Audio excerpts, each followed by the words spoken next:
because at least on 2 occasions in the last 1 week, the voice of the people has been kind of crumpled up and thrown into the dustbin, where the president said very clearly, I allowed this, I made the decision. So in case you are wondering who allowed them, it was me. Secondly, the CS in Parliament, interestingly enough, before the people who make the law, said, we don't need citizenship. Remember, public participation is a fundamental part of the new constitution. Yeah. But he basically said, Constitution who? Sit over there in the corner. We don't need participation here. We took the decision unilaterally. How does that look for the people who now you're telling to bring their voice next? My answer to Duale and the president is simple. If you don't need to consult us, don't use our money. Okay? As long as you're using your own money, it's okay. Go ahead. By the way, do whatever. As long as it's the president's personal money and Duale's money.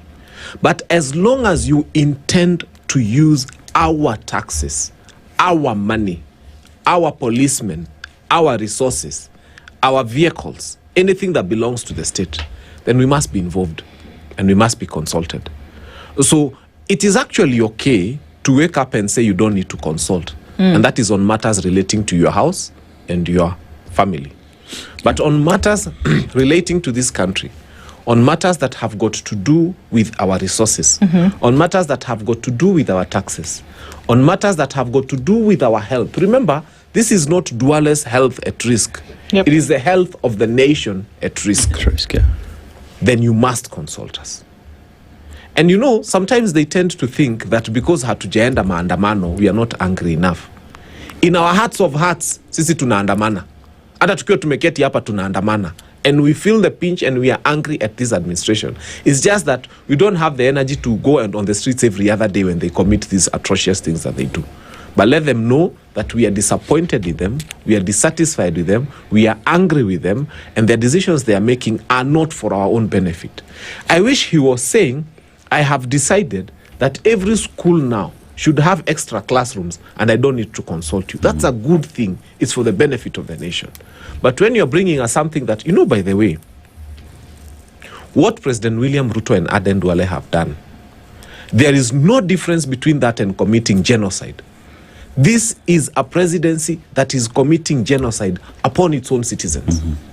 When you see how fast Ebola spreads and how disastrous that thing is, and how many human beings it can potentially take out within a very short time, then you realize that there's no difference between what they are doing and a man who comes with a machine gun and just kills the citizens.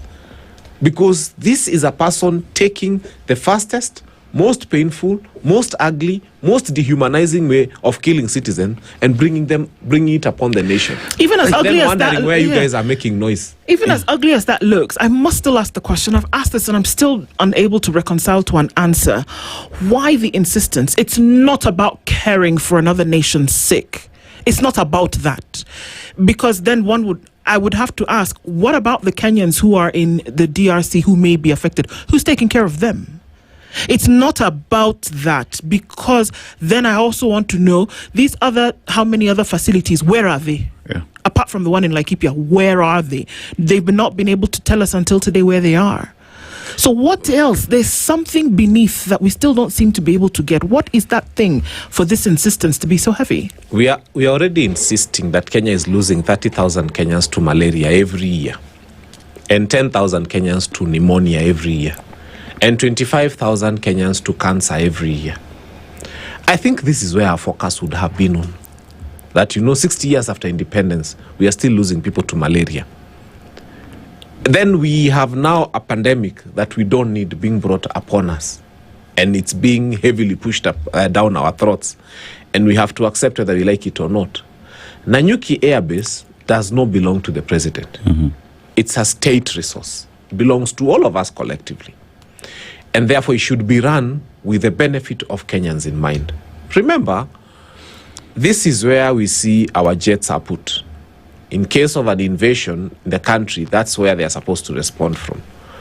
So should we compromise that and then every other person there has got Ebola? Would our pilots deal with Ebola, or would they be dealing with an external threat to our existence? And sometimes even also, I keep saying I wish, sometimes I read, wanasema ndege inayopita mbele yako mtukufu rais. Then you Google about that plane. And then you realize that some of the countries we've been insulting, like Russia, that one can only be used for crop irrigation around there. So I think let us be a nation that means well for its people. And you can only do that by making choices that are people-centered. People first. People